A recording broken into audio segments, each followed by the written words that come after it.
Everyone, welcome back to my channel. And for today's video, nandito tayo sa Barangay Galicia, Mendez, Cavite, 5 minutes from Tagaytay. Meron tayo dito ang housing lot for only 9 million kasama lahat ng appliances sa loob. 380 square meter yung lot, napakalaki. Ayan lang siya, long highway. Yan, may mga tricycle. Diretsuhin nyo yan, papunta na yan ng Tagaytay, 5 minutes. So ang landmark, ito yung daan. Ayan, Kupita Cafe, tsaka Bogchi na restaurant. Ito. Tapos yung house, ayun yung blue yung bubong. Ayan siya. So, the price natin is for only 9 million. Tapos, 80% lang yung need yung bayaran. And then, deed of sale signing, turnover. Yung 20% ng 9 million, tsaka nyo lang bayaran pag na-transfer na natin sa inyo yung title. So, yun yung house, guys. Ayan o. Ayan siya. Napakaganda. So, tara, ikutan natin para makita nyo po. Yung way natin dito is 5 meters, guys. Ayan. Ito yung Samgyupsal. Ayan. Ito yung house. Ayan siya. So kung mapapansin nyo, ito lang yung highway. Pwede nyo siya i-develop for business. Ayan. So ito yung house, guys. Tapos may kuryente tayo, water, internet. Yan na yung highway, no? Tapos, ito, pwede nyo siya gawan dito ng frontage. I-develop nyo. Yan yung lupa. May garden. And then yan naman yung house. Bungalow house na napakalaki. Then may easement pa siya na lote. Ayan. Ay kuya. Tapos dito guys may gym. Ayan. Ito naman yung isang house din.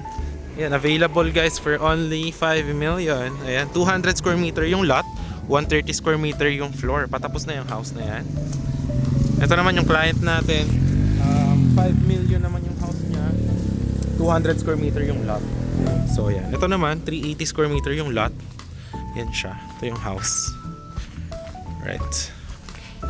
Ayan o, diba? So, this one, ayan yung isang way going to the property. Pero pwede nyo siya i-develop.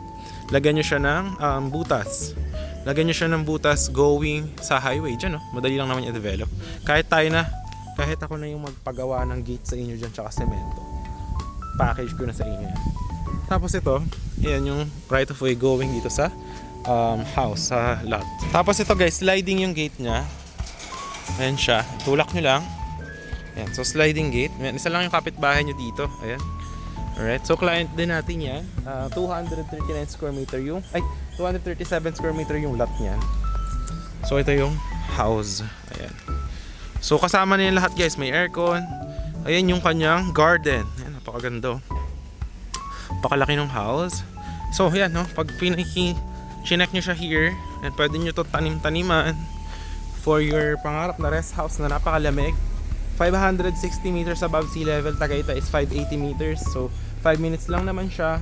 Hospital. Kung wala kang car, sumakay ka ng bus from PITX going sa Tagaytay, Mendez.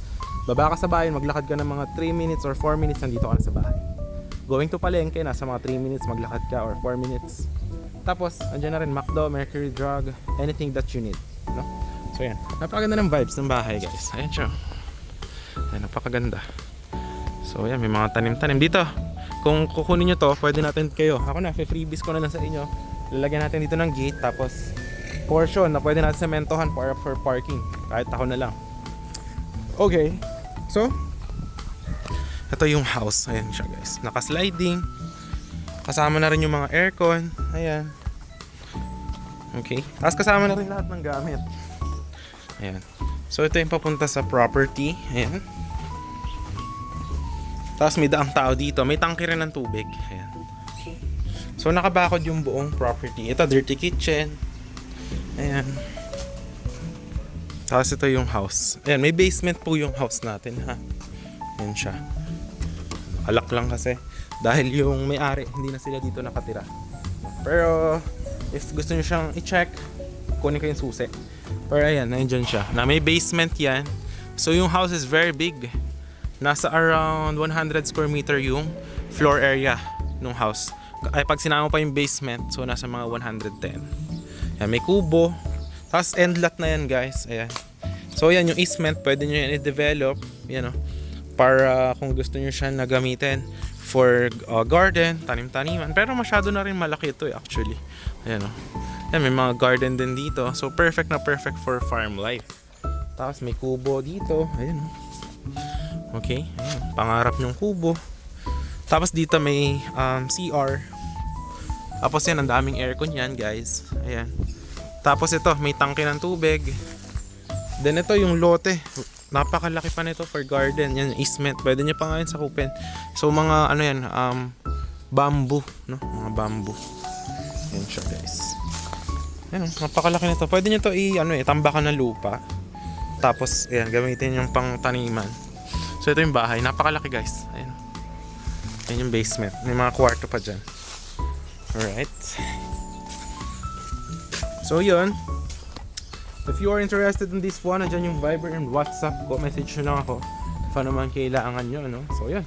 Once again, this is John Critch and I hope to see you soon. Okay? Perfect ang house na to. If I were you, we should check this out. May mga pinya pa pala. Ayun, no? Diba? Cute, oh. Mga baby pinya.